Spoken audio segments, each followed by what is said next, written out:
So here we are. This is the vegetable garden, and if you followed me at all last year, or if you've been following along on Instagram, I'm actually not super active, but it looks quite a bit different than what we started out with.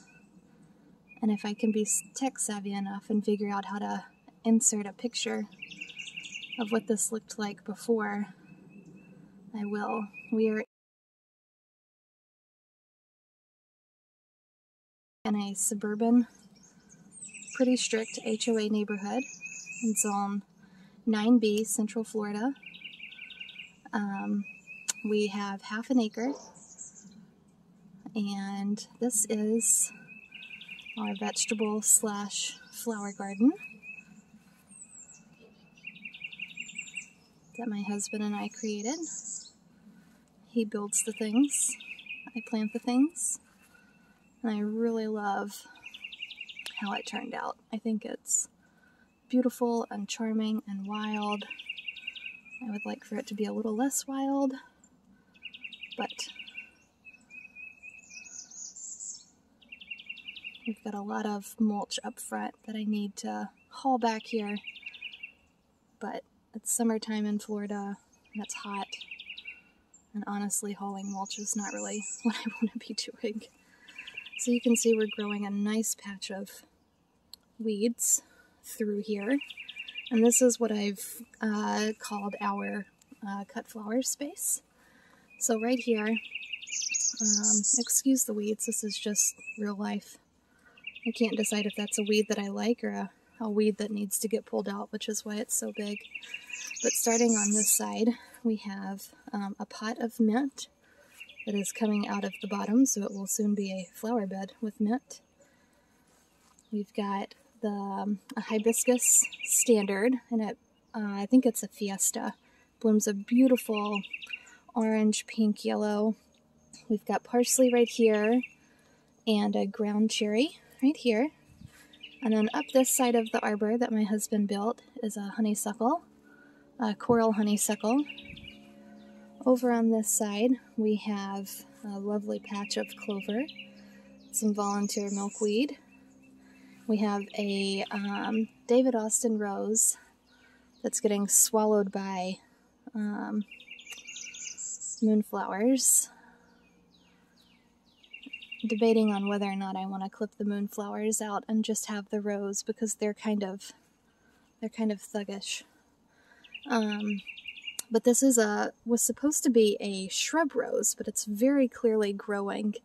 It goes all the way up to, it's pretty tall, so it's most definitely a climber. Here's another hibiscus standard, another pot of mint, which is a flower bed o' mint, which is fine because we won't be in this house for very much longer and someone else can take care of it. I also have a pot of oregano in there, which is kind of entertaining. It's kind of swallowing the mint. I have to keep pushing it back, but this pot, you see it in there? Yep. I think that one's just going to have to stay. Maybe I'll bring it with me. But that's all oregano, which is fantastic because oregano is in my top 3 favorite herbs. Some more parsley and sage, just lots of flowers sprinkled throughout here. Lots of milkweed that's self-seeded, some bee balm. Down here you can see where the moonflowers are just going crazy. I think we're just going to have to do a really big tidy up on this bed. We've got tulsi and oregano that's seeded. Had a hollyhock right there, but it just kind of died. I'm not really sure what happened there. More milkweed. This is an Amazel basil plant from Proven Winners, which is fantastic. This is some fennel that I've had for what seems like forever that's going to seed. Got cosmos, basil, lavender, some dahlias that are in here, lemon balm, lemon thyme. Here's some amaranth that Quinn planted from seed, and it is doing amazing. More milkweed. Lots of herbs and just flowers that are popping up from seeds and whatnot. There's some green envy zinnias. And then the rest is just a beautiful mix of weeds. This is wormwood, I believe. Don't quote me on that. It is an aphid magnet, and so she stays. This is that same weed that was up front, and I'm not sure whether or not to pull it or leave it. This is mullein, and I also have another mullein right there, and I'm waiting on it to flower.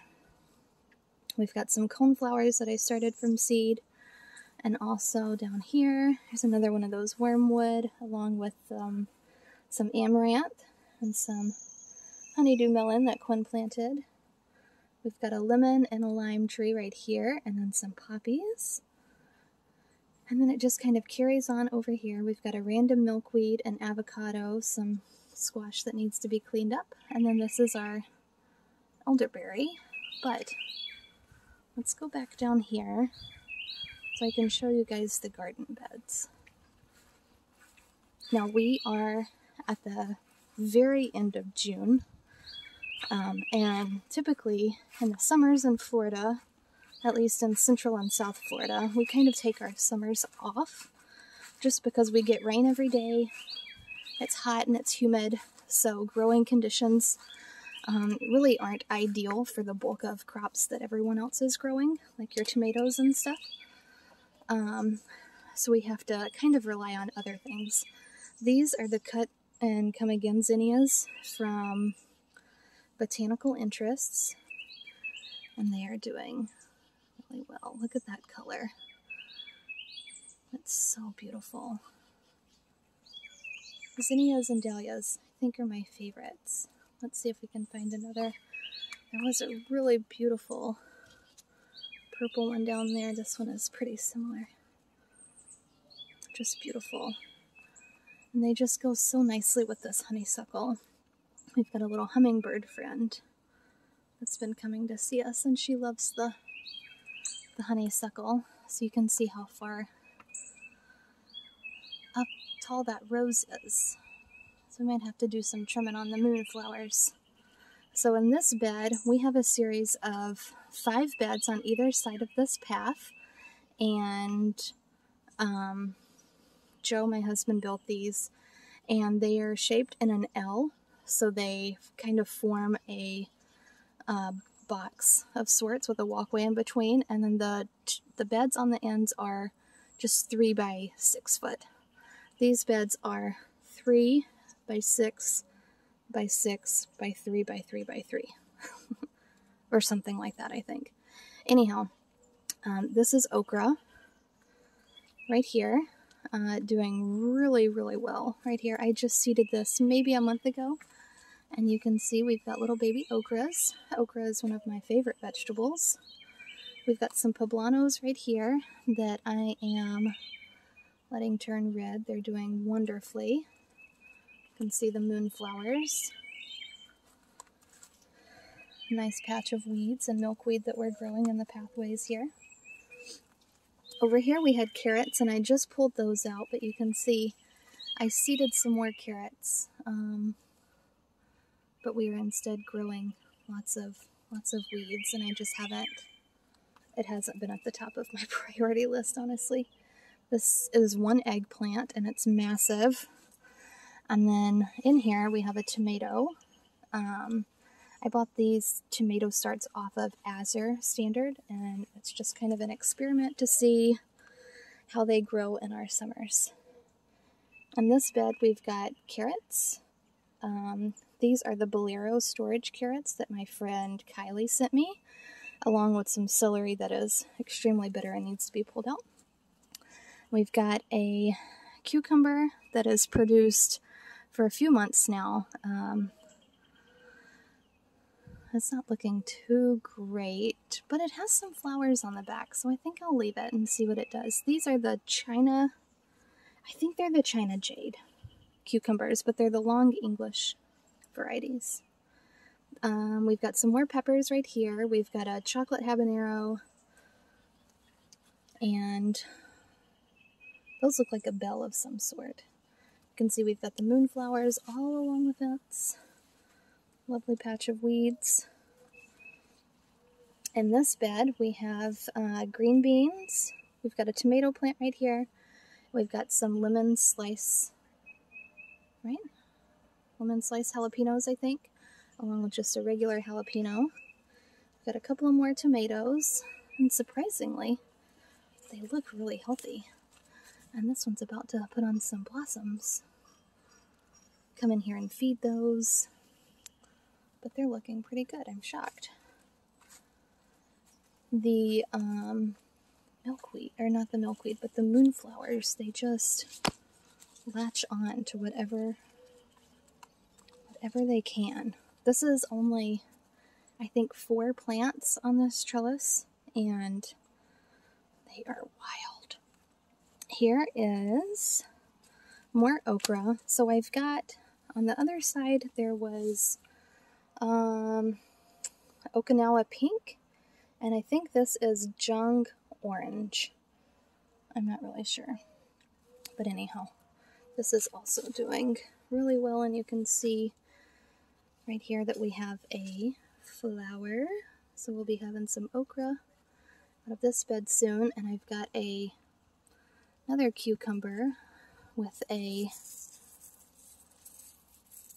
dead caterpillar now.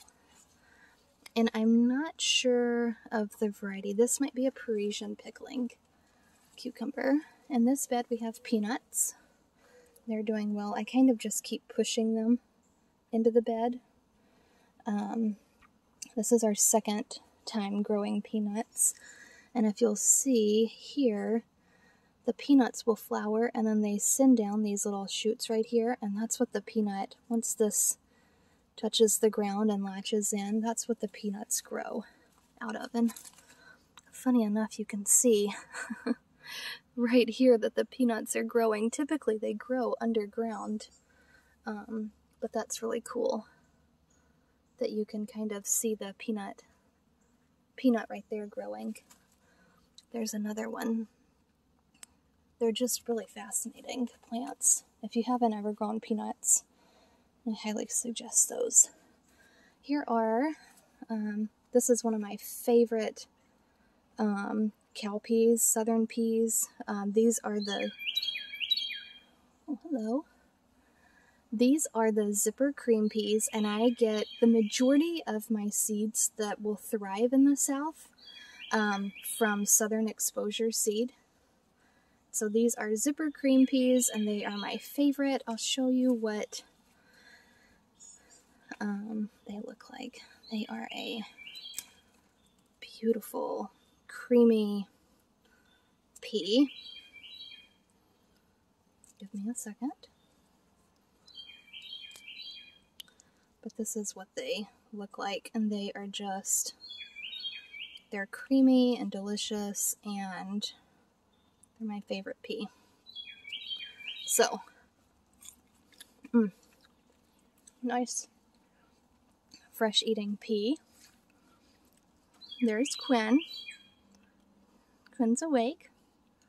Alright, so starting on this side mirrors the other side, so there are 4 L-shaped beds that kind of form 2 squares, and then there's a 1 rectangular 3x6 foot bed on the end.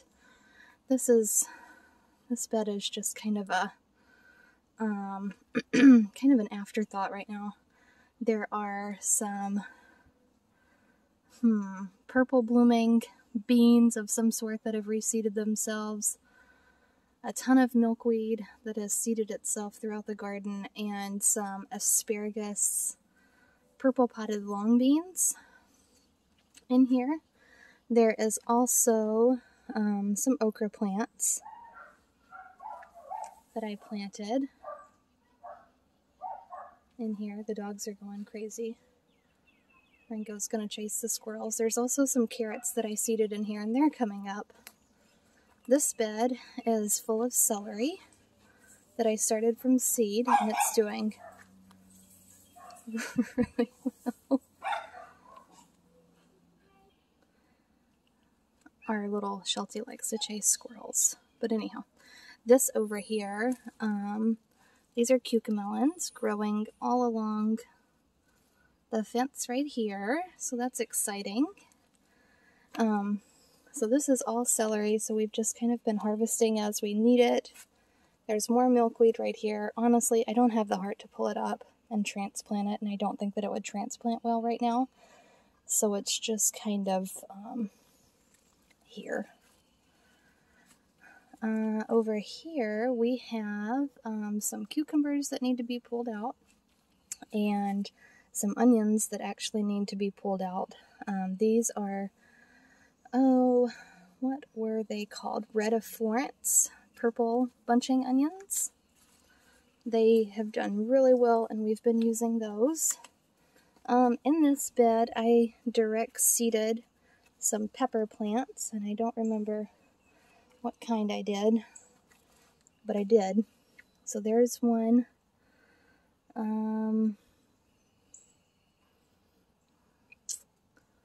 There were supposed to be more. There's one.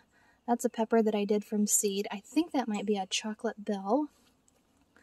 And this is a pepper that I grew from seed as well.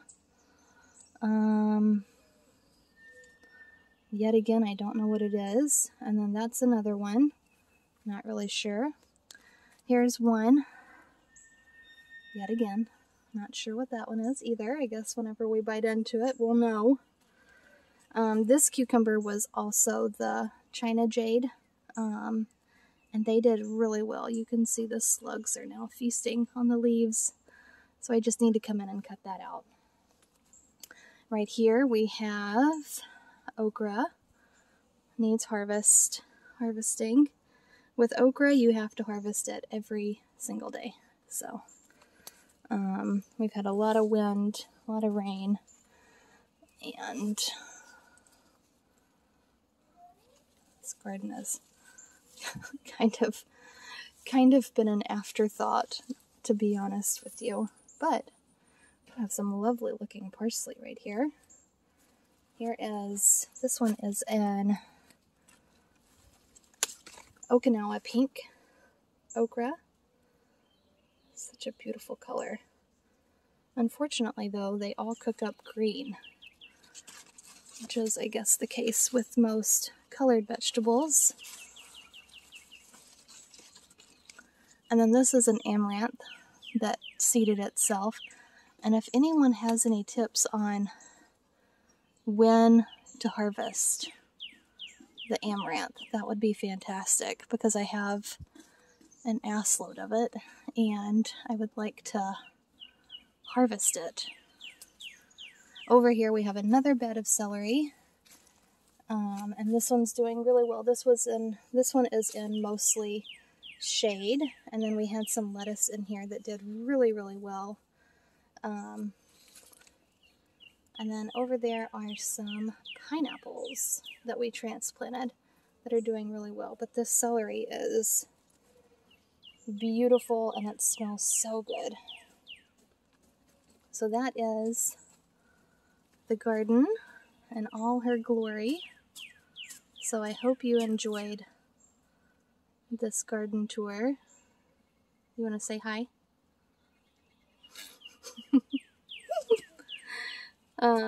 So I hope you enjoyed this garden tour and all her messy glory. So thanks for watching.